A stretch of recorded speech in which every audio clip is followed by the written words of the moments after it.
Hi friends, good morning. Welcome to కలోకలు talks.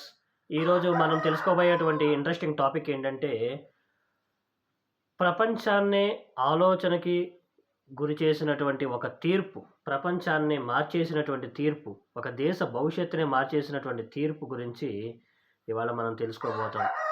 అవును, నిజమిది. బంగ్లాదేశ్ చరిత్రని కుదిపేసినటువంటి తీర్పు. బంగ్లాదేశ్ స్పెషల్ ట్రిబ్యునల్ కోర్ట్ ఇచ్చినటువంటి తీర్పు మాజీ ప్రధాని అయినటువంటి షేక్ హసీనాకి మరణశిక్షను విధించింది. 4 సార్లు బంగ్లాదేశ్కి ప్రధానమంత్రిగా చేశారు. దక్షిణాసియా దేశాల్లో అత్యంత శక్తివంత మహిళలుగా పేరు పొందినటువంటి ఈ షేక్ హసీనా గారికి ఈరోజు మరణశిక్ష విధించడం జరిగింది. అయితే ఇలాంటి శిక్ష మునిపెన్నడూ జరగలేదు. ప్రపంచంలో ఎప్పుడూ ఎక్కడా జరగలేదు. అయితే అసలు ఇప్పుడు ఎందుకు జరిగింది? దీని వెనుక కారణం ఏంటి? ఈ రాజకీయ దుమారం ఏంటి? బంగ్లాదేశ్ మంటల్లో ఎందుకు చెలరేగిపోయింది? సో పూర్తి వివరాలు మనం ఈ వీడియోలో తెలుసుకోవడానికి ప్రయత్నం చేద్దాం.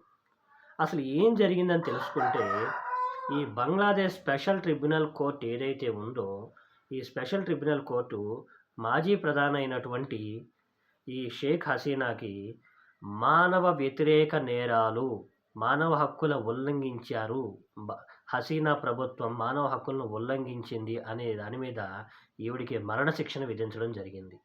సో అసలు ఈవిడి మీద వచ్చినటువంటి ఆరోపణలు ఏంటంటే, విద్యార్థుల మీద బలవంతంగా అధికార దుర్వినియోగం చేయటం.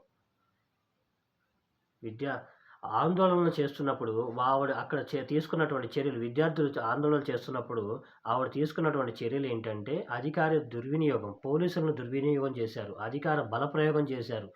ప్రత్యక్షంగా కానీ పరోక్షంగా కానీ కొంతమంది మరణాలకి ఈవిడ కారణమయ్యారు. సో ఈ కారణాల చేత అక్కడ బంగ్లాదేశ్ స్పెషల్ ట్రిబ్యునల్ కోర్టు ఏదైతే ఉందో అది ఈవిడికి మరణశిక్ష చేయటం జరిగింది.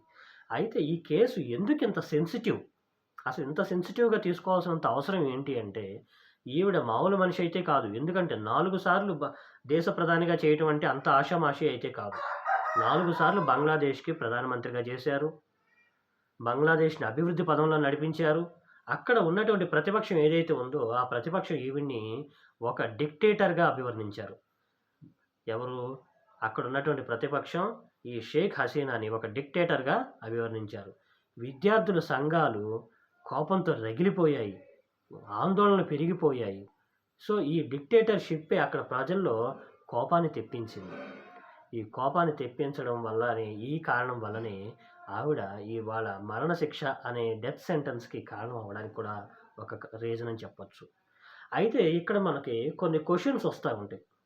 అంటే జనరల్గా మనకి ఎవరికైనా సరే, సో అక్కడ కోర్టు మరణశిక్ష ఒక 4 సార్లు మాజీ ప్రధానిగా చేసినటువంటి వ్యక్తికి మరణశిక్ష వేయాల్సినంత అవసరం ఏంటి అని మనకి జనరల్గా క్వశ్చన్స్ వస్తాయి అన్నమాట.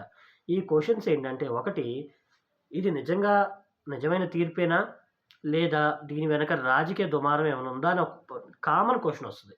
ఈ కామన్ క్వశ్చన్కు నిపుణులు ఏం చెప్తున్నారంటే, ఎస్, దీని వెనక ఖచ్చితంగా రాజకీయ దుమారం, రాజకీయ కోణం ఉంది అని కూడా చెప్తున్నారు.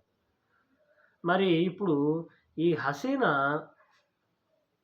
మరణశిక్షని అంగీకరించాలా, లేదా ఈవిడ అప్పీల్ చేసుకోవచ్చా అంటే, ఖచ్చితంగా ఈవిడ సుప్రీంకోర్టులో అప్పీల్ చేసుకోవడానికి అవకాశం ఉంది. ఖచ్చితంగా ఈవిడ సుప్రీంకోర్టులో అప్పీల్ చేసుకోవడానికి అవకాశం ఉంది. సో ఈ క్వశ్చన్స్ మనకి సాధారణంగా వచ్చేటువంటివి.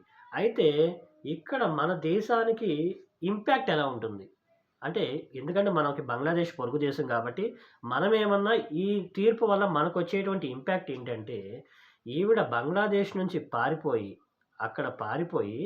మన దేశ ప్రధాని అయినటువంటి నరేంద్ర మోదీ గారి ఈవిడికి తలదాచుకోవడానికి అవకాశం ఇచ్చారు. మన భారతదేశంలోనే ప్రస్తుతానికి ఈవిడ ఇక్కడే ఉన్నారు.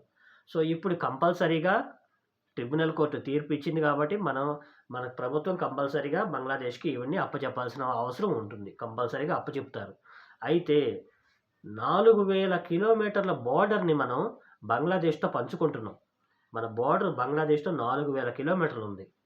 ఖచ్చితంగా ఇంపాక్ట్ అవుతుంది. అలాగే మన వ్యాపారాలు కానీ, వాణిజ్యం కానీ, జలవనరులు కానీ, ఇవన్నీ ఒకదానికొకటి అనుసంధానం కాబట్టి ఖచ్చితంగా వీటి మీద ఎంతో కొంత ఇంపాక్ట్ అనేది ఇండియాకి ఖచ్చితంగా ఉంటుంది.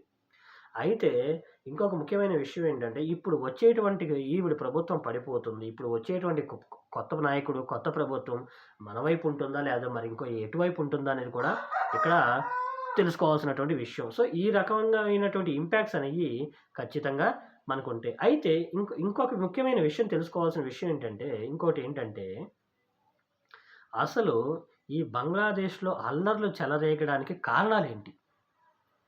అసలు ఎందుకు జరిగింది? ఈ స్టోరీ బ్యాక్ డ్రాప్ స్టోరీ ఏం జరిగిందంటే, మనం తెలుసుకుంటే అక్కడ ప్రభుత్వ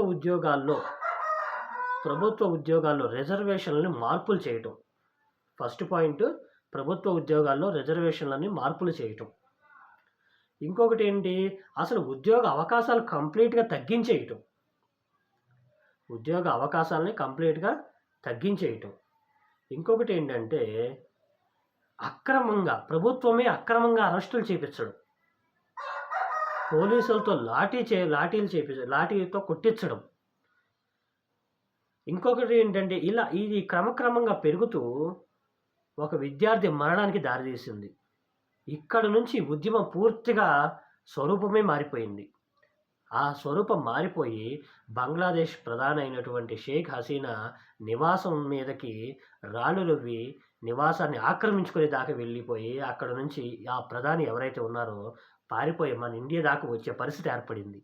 సో, ఇలా జరగడం వల్ల మాత్రమే ఇక్కడ ఆ విద్యార్థుల మరణానికి గాని, ప్రత్యక్షంగా, పరోక్షంగా అధికార దుర్వినియోగం చేయటం వల్ల గాని, ఈవిడ ఇప్పుడు బంగ్లాదేశ్ ట్రిబ్యునల్ కోర్టు ఈవిడ మీద మరణశిక్షను విధించడం జరిగింది.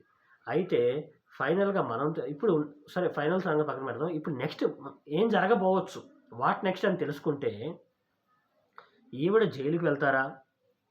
ఈవిడ ప్రభుత్వం కూలిపోతుందా? కొత్త నాయకుడు వస్తారా? ఇవన్నీ కాలం సమాధానం చెప్పిద్ది.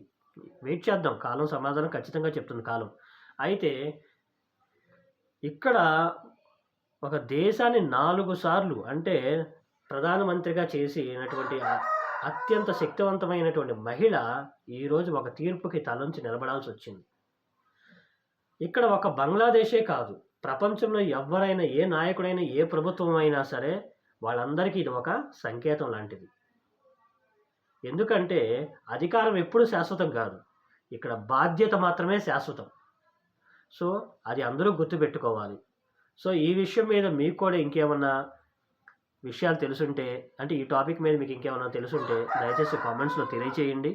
నేను ఇంకేమన్నా మర్చిపోయేటివి కూడా అవి కూడా నాకు చెప్పండి, తెలుసుకుంటాను. ఈ వీడియోలో ఇంతే మరి. వచ్చే వీడియోలో కలుద్దాం. Thank you.